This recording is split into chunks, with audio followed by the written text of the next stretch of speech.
Joseph, page 270, Antwerp, Belgium, 1939, 36 days from home. The St. Louis was throwing a party, even bigger than the one it had thrown the night before they'd reached Cuba. This one had the euphoria of more than 900 people who had been at death's door and were suddenly miraculously saved. Belgium, Holland, France, and England had agreed to divide the refugees among them. None of the passengers were going back to Germany.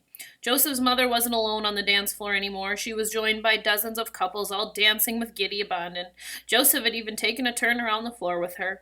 Passengers sang songs and played the piano with the orchestra, and one man who knew a magic tricks entertained Ruthie and the other little kids in the corner of the social hall. In another corner, Joseph laughed at passengers, took turns telling jokes. Most of the jokes were about taking holiday cruises to Cuba, but the best one was one of the passengers got up and read from the brochure that advertised the MS St. Louis.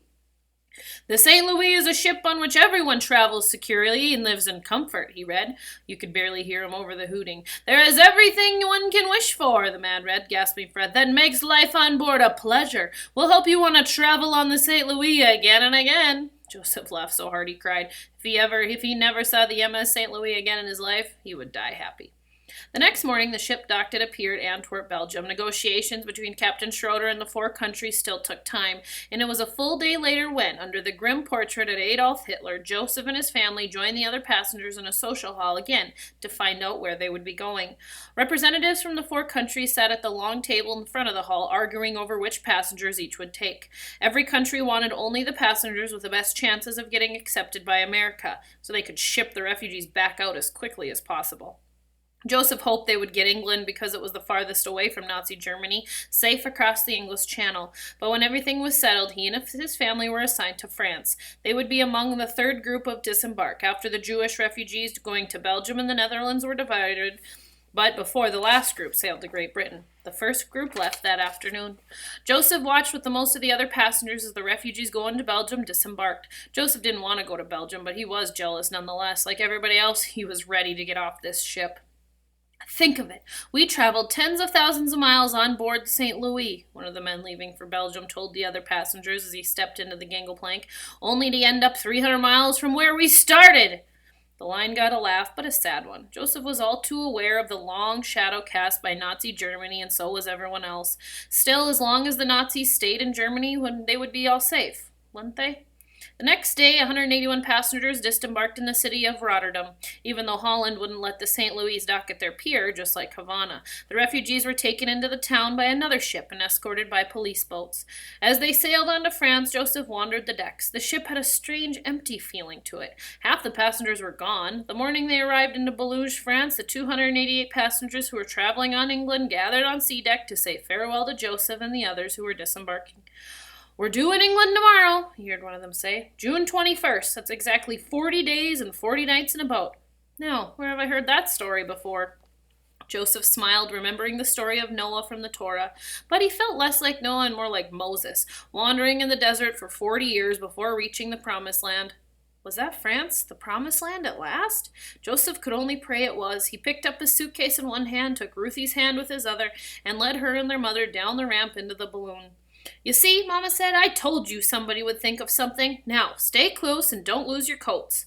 At the bottom of the ramp, Joseph watched as one of the other passengers got down on his hands and knees and kissed the ground. If he hadn't had his hands full, Joseph might have done the same thing.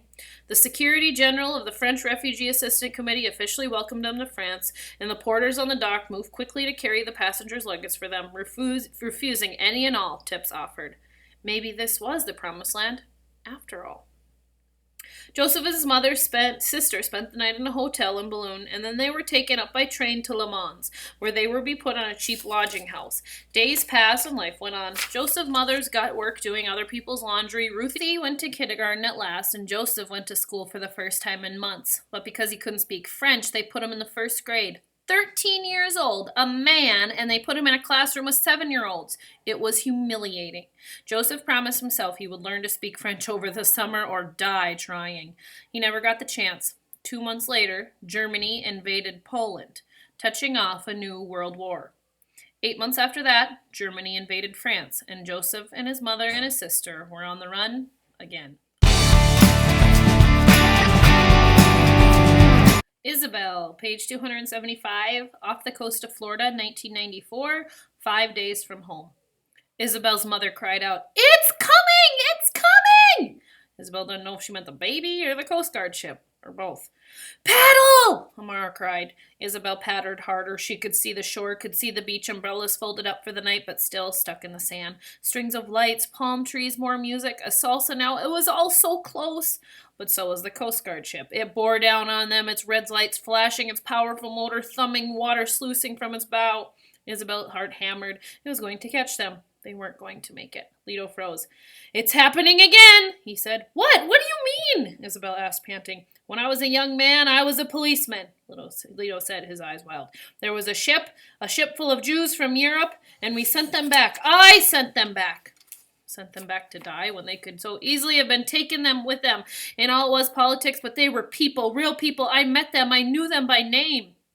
"I don't understand," Isabel said. What did her grandfather's story have to do with anything? "Paddle!" Isabel's father cried. The Coast Guard boat was almost on top of them. "Don't you see?" Leto said. "The Jewish people on the ship were seeking asylum, just like us. They needed a place to hide from Hitler, from the Nazis. Manana. We told them we will let you in Manana, but we never did." Leto was now crying, distraught. "We sent them back to Europe and Hitler and the Holocaust, back to their deaths. How many of them died because we turned them away? Because I was just doing my job." Isabel didn't know what the ship her grandfather was talking about, but she knew about the Holocaust from school, the millions of European Jews who had been murdered by the Nazis. And now her grandfather was saying that a ship full of Jewish refugees had come to Cuba when he was a young man? That they had helped them, send them away?